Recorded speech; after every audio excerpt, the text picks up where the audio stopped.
Halo, assalamualaikum warahmatullahi wabarakatuh. Salam sehat semuanya. Ya, oke. Halo Hanum. Halo Bu Meta. Ya, jadi teman-teman, kita hari ini akan podcast bersama dengan saya sudah spill namanya ya, Hanum. Nah, oke Hanum. Nah, sebelum kamu memperkenalkan dirimu sendiri ya, saya ingin menanyakan kabarmu Hanum. Gimana, sehat? Alhamdulillah baik Bu. Sehat? Sehat. Ya, bahagia? Bahagia banget dong Bu, apalagi kita bakal bahas di podcast ini kan tentang sesuatu brand lokal yang tentunya hits banget sih Bu di kalangan remaja. Oke, udah nggak sabar sih sebenarnya apa ya. Sebenarnya kan banyak ya, tapi hari ini kita akan mengupas tuntas. Nah, Iya. tapi sebelum itu Nom, di podcast ini ada sapaan khusus nih. Apa nih Bu sapaan khusus ya? Ya, jadi ketika saya ngomong Hai soulmate atau nanti Hanum jawabnya Halo soulmate, good day mates gitu ya. Hai. Oke, silakan Hanum, boleh dicoba. Halo soulmate, good day man. Ya, nah jadi itu adalah sapaan kita di tim-tim dosen Fakultas Ekonomi khususnya di Prodi konsentrasi marketing gitu ya. Nah, jadi oke Hanum, tadi Hanum sudah sepilas sedikit akan Membahas brand lokal gitu. betul. Nah, oke, sebelum itu tadi sempat saya baca-baca sedikit, kayaknya ada yang lagi tren ya Num ya. Iya bener banget, itu tren detektif Bu. Dokter detektif ini viral banget Bu, lagi viral banget di media sosial. Oke. Mungkin saya jelasin sedikit kali ya apa itu doktif Bu. Boleh, mungkin Ya, mungkin teman-teman. teman-teman juga penasaran ya. Oke, silakan. Mungkin Nom. aku jelasin dikit ya. Doktif itu adalah singkatan dari dokter detektif, di mana ini adalah oknum-oknum yang mengaku sebagai dokter tanpa sertifikat resmi Bu. Nah, di mana ini tuh dapat menimbulkan kekhawatiran bagi masyarakat gitu kan tentang kesehatan mereka. Misalnya contohnya aja, misalnya dia ingin membeli produk tapi takut ternyata produknya tidak aman, terus malah merusak kesehatannya gitu Bu. Oke, jadi sekarang kita mulai resah ya. Jangan-jangan yang disampaikan sama doktif produknya kita ada yang nyangkut nih gitu kan. Ya, Salah satunya mungkin overclaim atau gimana gitu kan. Nah, oke, mengenai hal itu gitu. Nah, kira-kira kalau berkaitan dengan doktif, menurut Hanum produk apa ya yang kira-kira bakal lolos uji coba gitu ya kalau misalkan di screening sama doktif?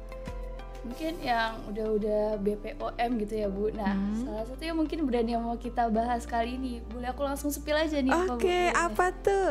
Oke, kali ini kita bakal bahas brand lokal yang lagi hits nih di kalangan remaja, yaitu brand Emina. Siapa sih di sini yang nggak tahu brand Emina? Pasti semua orang udah tahu keamanannya, kualitasnya, dan juga keterjangkauannya pasti ya Bu, harganya. Betul. Nah, seperti yang sudah disampaikan oleh Hanum, Emina itu ya kalau misalkan dites udah lolos uji gitu ya. Iya, benar. Nah, kira-kira yang mau dibahas kali ini Eminanya itu khusus bagian apanya Num? Apakah bagian packagingnya, konsumennya, atau kandungannya bahkan gitu? Mungkin kita lebih ke sisi konsumen ya, dan masuknya ke STP sih Bu. Oke, Lebih STP itu apa Num? Oke, STP itu adalah singkatan dari segmentation, targeting, and positioning Bu. Oke. Ya, mungkin aku jelasin satu-satu aja kali ya. Boleh, silakan. Oke, mungkin STP itu adalah sebuah kompas, ibaratnya sebuah kompas bagi brand untuk menjelajahi pasar yang saat ini persaingannya cukup ketat kan, karena yang kita ketahui itu brand tuh gampang banget masuk gitu kan sekarang, gak kayak zaman dahulu. Betul. Nah, saya jelasin satu-satu. Itu ada segmentation, dimana segmentation itu artinya kita memetakan wilayah gitu Bu, target pasar mana yang mau kita ambil berdasarkan beberapa karakteristik, mungkin dari segi usia, hobi, dan juga jenis kelamin gitu Bu. Oke. Ya, oke. Selanjutnya ada targeting ya Bu. Nah, di targeting ini nih mungkin lebih kayak kita memfokuskan wilayah yang udah kita tuju gitu Bu. Nah, yang terakhir ada positioning. Nah, kalau positioning ini adalah tahap dimana kita menancapkan benderanya gitu istilahnya. Menancapkan bendera. Iya. Udah bendera perang jangan-jangan. Enggak kan? Iya, bukan bendera perang dulu. Jadi gimana tuh? Ya, menancapkan bendera di mana brand itu udah menerapkan citra merek atau brand image di targetnya gitu. Jadi dia udah punya kira-kira nih brand ini mau dipandang gimana sih sama target mereka gitu. Betul, pengen dikenal seperti apa gitu ya. Ya, oke. Nah, tadi Hanum sudah menjelaskan segmenting, targeting, dan positioning dan begitu jelas dan mudah dipahami ya. Oke, jadi kira-kira kalau misalkan dikaitkan dengan produk Emina, itu kira-kira Emina ini cocok untuk konsumen atau segmennya seperti apa, Num? Menurut kamu? Oke, Bu, kalau dari segi segmentation itu mungkin lebih ke usia remaja ya, Bu, sekitar usia 15 sampai 24 tahun gitu, Bu. Dimana ini tuh biasanya orang-orang yang baru belajar make up.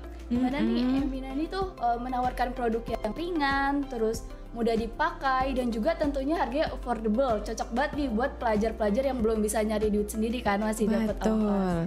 Nah, jadi kaitannya berarti sama pendapatan ya, Num ya? Iya, bener banget, Bu. Nah, terus apalagi tuh yang nyangkut di segmenting? Ada lagi, Num? Mungkin dari segi jenis kelamin ya, tentunya perempuan, terus mungkin hobinya ini yang suka beraktivitas gitu, Bu, karena si Emina sendiri ini menawarkan produk-produk yang fresh, kayak contohnya kayak moisturizernya ataupun sabun mukanya yang paling terkenal itu sih, Bu. Iya sih. Nah, jadi karena formulanya juga enteng, harganya juga affordable di kantong pelajar, segmennya berarti emang untuk orang-orang yang mau belajar make up untuk pertama gitu bisa jadi ya. Karena produknya sendiri tuh dia ngeluarin produk yang natural gitu, Bu, warna-warnanya yang warnanya kayak misalnya coklat, nggak yang bold kayak misalnya kayak brand lain yang menawarkan warna-warna yang lebih ngejreng gitu, Bu. Oke. Nah, ini juga align dengan kenapa pemilihan packagingnya tuh warna pink ya, Num ya. Mungkin karena salah satunya segmen itu yang disasar adalah kaum wanita gitu ya, dimana kaum wanita identiknya kalau misalkan di warna itu pink gitu ya. Nah, oke, kalau misalkan Emina itu kan salah satu keluarga atau anggota grup dari Paragon ya, Num ya. Kalau misalkan dibandingkan dengan keluarga dari Paragon yang lain kayak Wardah, kemudian Makeover, Kaf misalkan, Num. Kalau di positioning itu kira-kira Emina ini pengen dikenal seperti apa sih, Num? Mungkin Emina ini lebih pengen dikenal sebagai yang tadi sih, Bu, brand yang menuju targetnya itu lebih ke remaja. Nah, sedangkan tadi ada Paragon, ada Makeover mungkin ya, Bu. Makeover ini mungkin harganya lebih premium dibandingkan makeup kayak Emina atau Wardah gitu kan. Nah, ini tuh biasanya cocok buat make up yang bold gitu, Bu. Oke. Dan karena dia kualitasnya juga mungkin tahan lama gitu. Dan ini sebenarnya sering dipakai oleh make up yang profesional gitu, kayak sering MUA gitu kan, kita lihat sering pakai makeover. Nah, sedangkan untuk Wardah sendiri itu dia lebih menargetkan pada titik ini Islami kan, kayak marketing aja kayak sering ada brand-brand BI yang pakai kerudung gitu. Wanita muslimah gitu ya. Ya, dan ini mungkin usianya itu lebih mature daripada usia di produk Emina gitu, Bu. Segmennya berarti lebih mature, umur-umur ya sekitar mungkin 23 ke atas gitu ya. Oke. Nah, untuk Kaf sendiri mungkin ini jarang nih, Bu, karena Kaf ini tuh khusus produk tuh nyediain makeup bukan makeup sih, lebih ke skincare pria gitu, Bu. Dimana di Indonesia jarang kan, Bu, biasanya skincare ini tuh cuma buat wanita gitu kan ya, Bu. Betul. Jadi karena tadi itu segmennya adalah wanita semua, sekarang si Paragon juga menciptakan suatu produk yang fokusnya untuk menargetkan segmen pria gitu ya, Num ya. Salah satunya Kaf ini gitu kan. Nah, jadi sebenarnya Paragon ini menjadi suatu contoh brand gitu ya yang begitu besar dan akhirnya dapat menaungi setiap segmen yang ada gitu ya, Num. Nah, tapi menurut kamu saingannya Emina siapa? Saingannya Emina itu mungkin lebih ke Hana Sui gitu ya, Bu, kalau misalnya nggak dalam Paragonnya. Betul. Karena dari packagingnya aja kita lihat warnanya sama-sama pink, terus dari segi harga mungkin agak bersaing juga gitu kan ya, Bu. Betul. Iya sih. Kalau ada lagi brand yang Implora. Bukan, Implora mungkin saingannya sama ini juga ya, sama Hana Sui juga ya. Yang itu loh warnanya orange, YOU ya. Oh iya, YOU. Ya, itu juga bukan keluarga dari Paragon kan? Oke, bukan sih Bu. Bukan ya. Nah, itu mirip-mirip kan ya sama Emina atau beda? Kayaknya sih kalau YOU lebih, kalau Emina nih bener-bener iklannya dari segi marketingnya aja nih. Marketingnya itu biasanya anak-anak muda yang pakai seragam gitu Bu. Mungkin kalau YOU tuh lebih ke mature sedikit gitu. Oh iya, agak tengah-tengah gitu ya. Iya. Jadi yang paling bisa dibattlein misalkan dengan sekarang mungkin ada Pigeon kali ya Bu, Pigeon tapi versi yang buat remaja. Oh iya, betul Itu. Betul ya, Pigeon Iya, sekarang Pigeon ngeluarin, sudah nambahin ya. Iya, padahal dulu kita taunya cuma buat bayi. Terus sekarang kayak udah ngeluarin buat yang remaja gitu Bu. Betul. Nah, kalau menurutmu antara Pigeon dan juga Emina gitu ya,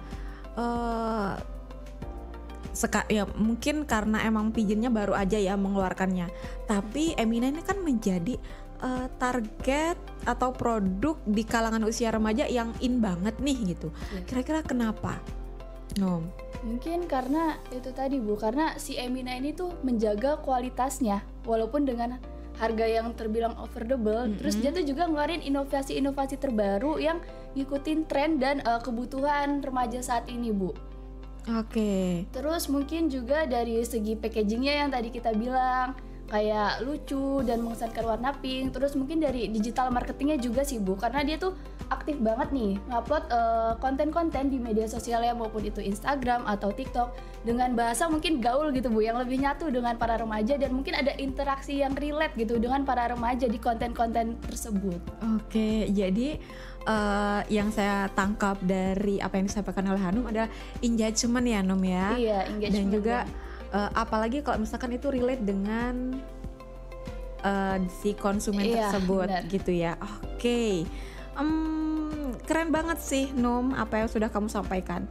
Oke, satu kata yang saya ingin nanyain ke Hanum, Emina, 2 kata tentang Emina apa? Youthful, fun, and fresh sih kalau menurut saya. Iya. Benar sih. Iya, kayak mencerminkan Emina banget gitu. Benar. Oke, Hanum. Terima kasih banyak ya Hanum. Sangat seru banget ngobrol sama Hanum.